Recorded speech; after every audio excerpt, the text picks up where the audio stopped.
Olá, minhas queridas, nós estamos no 8º estudo da Palavra de Deus. Puxa vida, todos os dias nós estamos avançando em um tema a mais. Você está vendo que todos os dias você recebe aí uma folha sobre cada estudo, né? Um estudo diário.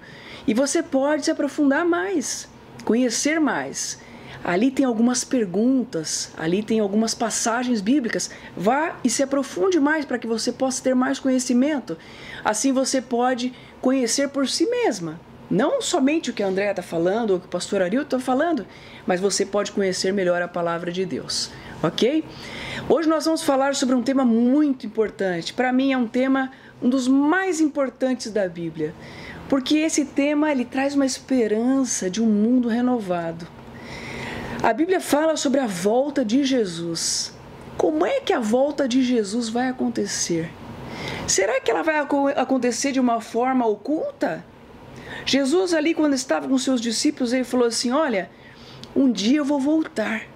Quando esse dia vai acontecer? Em que se dará esse momento? Que coisas estarão acontecendo na terra para que isso possa ocorrer? Será que existe uma data? Essa e muitas outras perguntas mais serão respondidas pelo pastor Arilton. E espero que depois, quando nós retornarmos, você possa estar com a mesma esperança que eu tenho quando eu leio sobre esse tema, a volta de Jesus. Que Deus abençoe você. Você gosta de assistir filmes? Qual o seu gênero favorito? Ação? Comédia? Romance? Ficção científica? Você já percebeu que há uma inquietude geral por saber como terminará a história humana? Filmes como Independence Day, Armagedon, Impacto Profundo, 2012, todos procuram mostrar uma teoria de como seria esse fim. Mas não passam de teorias humanas. Por que não confiar na versão que o próprio Deus, Criador do universo, apresenta em sua palavra?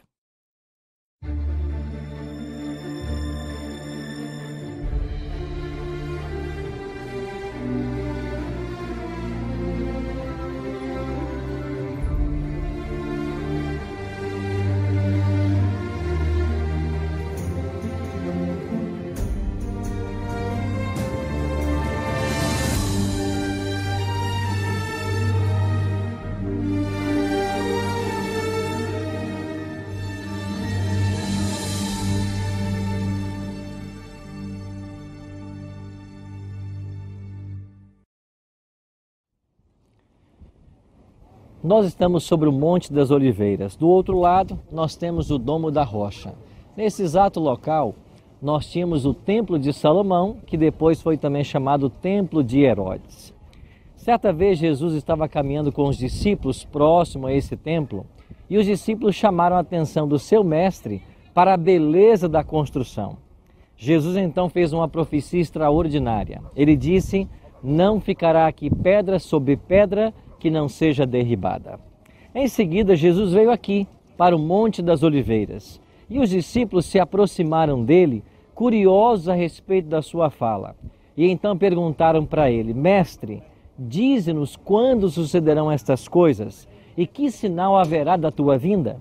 E aqui, no Monte das Oliveiras, Jesus fez o famoso discurso profético de Mateus 24, alertando a respeito do dia da sua vinda.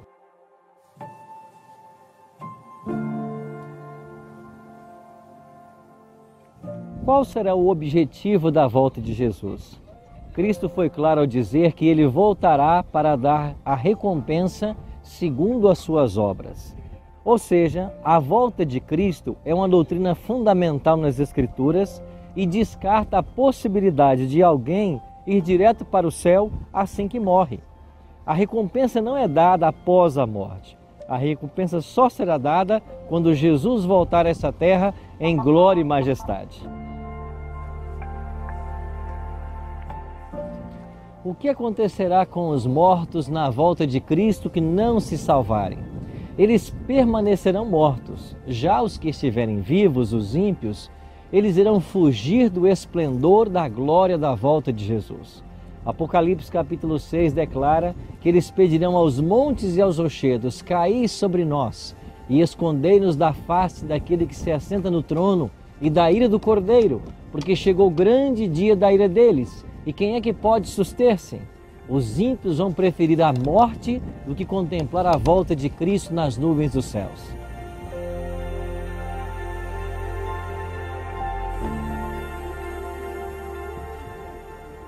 Quando Cristo voltar a essa terra, todos os mortos que estão salvos, eles ressuscitarão. Ressuscitarão incorruptíveis, diz Paulo, para receberem sua recompensa.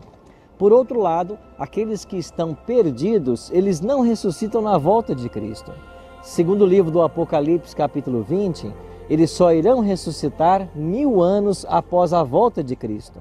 Essa também é chamada a segunda ressurreição. O que vai acontecer com os salvos que estiverem vivos? Paulo diz que no momento da volta de Jesus, ele vai descer dos céus e os vivos serão transformados num abrir e fechar de olhos, porque é necessário que o corpo corruptível se revista da incorruptibilidade e o corpo que é carnal, imortal, se revista da imortalidade. Nesse momento, a morte será vencida e os santos receberão a vida eterna. Os horrores sofridos pelos judeus na destruição de Jerusalém e do templo também chegariam a este lugar, a fortaleza de Massada. Massada é uma fortaleza natural, com penhascos íngremes e terreno acidentado. Na parte leste, a face do abismo se eleva 400 metros acima da planície e possui difícil acesso. O rei Herodes, o Grande, aproveitou as características do local naturalmente protegido para construir um palácio, reforçando e ampliando a antiga fortaleza.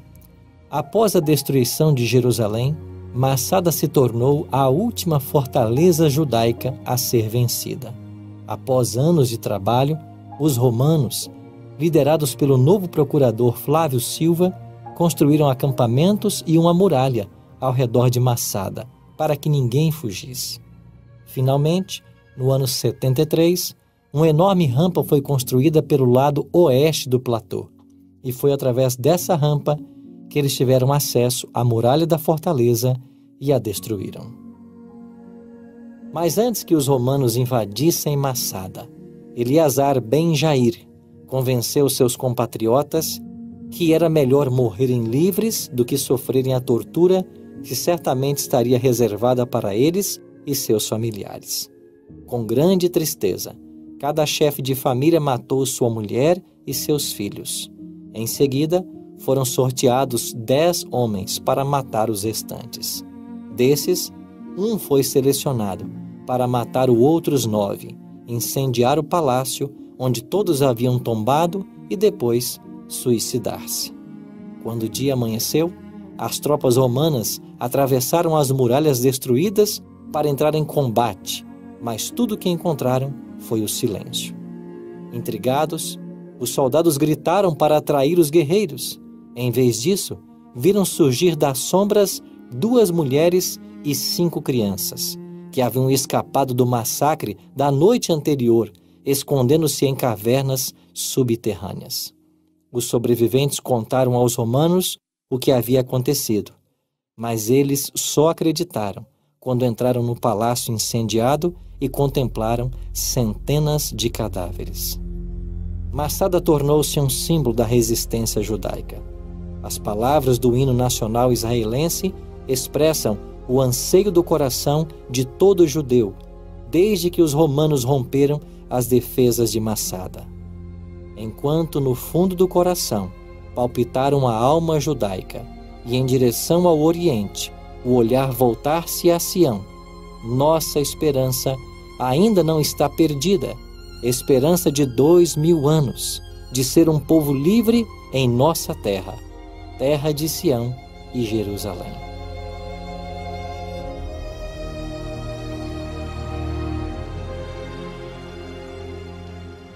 Os discípulos ficaram curiosos a respeito da data da volta de Jesus.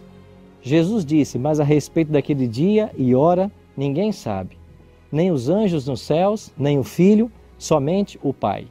Mas nós não estamos em trevas quanto a esse dia, pois Jesus descreveu em Lucas 21 os eventos que teriam lugar antes que ele voltasse. Jesus falou sobre um grande terremoto, o sol negro, a lua vermelha como sangue e uma queda de estrelas. Todos esses eventos já estão na história. E Jesus mesclou esses eventos em Lucas 21 com os sinais da sua vinda e também a destruição de Jerusalém no ano 70.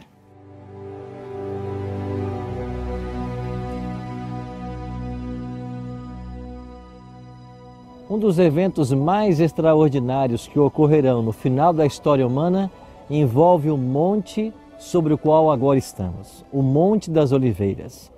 Esse monte foi cenário do ministério de Cristo. Quantas vezes ele deixou a cidade de Jerusalém e subiu a esse monte para estar a sós e orar? Quantas instruções ele passou aqui para seus discípulos? E agora, o profeta Zacarias, no capítulo 14, traz para nós uma informação extraordinária. No final dos 1000 anos, ou seja, 1000 anos após a sua vinda, a cidade santa, a Nova Jerusalém, ela vai descer dos céus. Esse monte que hoje nós pisamos, ele vai se abrir, formando um grande vale, e nesse mesmo local pousará a Nova Jerusalém. Todas as sepulturas que hoje você contempla aqui, elas se abrirão, ou na primeira ou na segunda ressurreição. Aquelas que se abrirem na primeira ressurreição, na volta de Cristo, receberão a recompensa da vida eterna. E as que se abrirem na segunda ressurreição, elas ressuscitarão para o juízo, para a condenação e a destruição eterna. E nesse local, quando pousar a cidade santa e dentro dela todos os salvos, todos irão testemunhar. Todos os seres humanos de todas as eras, salvos e perdidos, céu e terra, irão testemunhar a coroação de Cristo. E quando Cristo for coroado, acima da Nova Jerusalém, todos os ímpios reconhecerão que eles se perderam por uma escolha própria.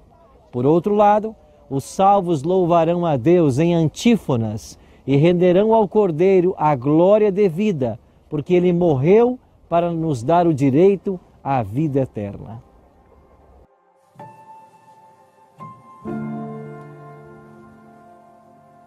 Cristo nos prometeu que ele vai voltar a essa terra para buscar os salvos e levar para os céus. Em João 14, 1 a 3, nós temos a promessa mais clássica de Jesus: vou preparar-vos lugar. E quando eu for e vos preparar lugar, voltarei e vos levarei para mim mesmo, para que onde eu estou, estejais vós também. João diz que os salvos serão levados para os céus, para uma cidade que Deus está preparando. Essa cidade é chamada na Bíblia de a Nova Jerusalém. Por que é chamada de a Nova Jerusalém? Porque aqui, atrás de nós, está a cidade de Jerusalém. Agora, Deus vai trazer para nós a Nova Jerusalém. E assim como esta cidade tinha uma muralha com 12 portas, também a Nova Jerusalém terá uma muralha com 12 portas. E os salvos entrarão por essas portas quando Cristo nos levar para lá. Amigo, que privilégio eu e você temos de poder nos preparar para o maior evento de todos os tempos, a volta gloriosa de Cristo a essa terra, quando o pecado terá fim, Satanás será destruído e nós receberemos o dom da imortalidade. Não quer você se preparar para o grande dia do regresso de Jesus a essa terra? Não quer você abrir o seu coração e aceitar o homem do Calvário como teu Salvador pessoal? Jesus disse que viria e veio. Jesus disse que morreria e morreu. Aqui, nessa cidade em Jerusalém. Jesus disse que ressuscitaria. Aqui ele ressuscitou. E Jesus disse que vai voltar. Espere-o. E aí, minhas queridas? Estão com o coração cheio de alegria? Jesus vai voltar. Que gostoso nós sabermos que esse Deus que um dia veio em forma humana, veio para nos salvar e para nos restaurar. Ele quer morar conosco. Ele quer que um dia nós possamos estar com Ele, vivendo para sempre, onde não vai ter mais morte, dor, sofrimento. Você imagina, o leãozinho vai estar juntamente com a ovelha, que alegria vai ser esse dia, não é? Nós somos advertidos, queridos, queridas, que Jesus vai voltar como um ladrão. O ladrão avisa o dia que ele vai roubar a sua casa? Não é que Jesus vai roubar, não. Mas Jesus avisa de que o dia nem a hora nós não sabemos. Mas para que isso aconteça, nós precisamos estar preparadas. A preparação é dia a dia, estudando a palavra dele, dedicando tempo para conhecer a Deus, orando, fazer aquilo que nós estamos fazendo.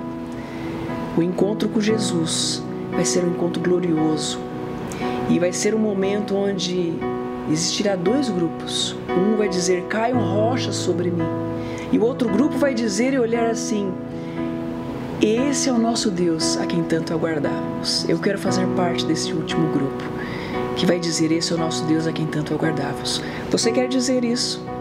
Vamos orar? Querido Deus, nós aqui queremos aceitar o convite da salvação, aceitar o convite de que um dia nós queremos morar contigo nas mansões celestiais, Senhor.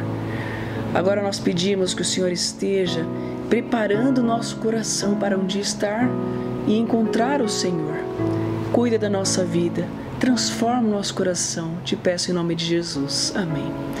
Queridas, não esqueçam, a Bíblia é a palavra de Deus que vai fazer a diferença na sua vida, no seu lar. Se prepare, Jesus está voltando.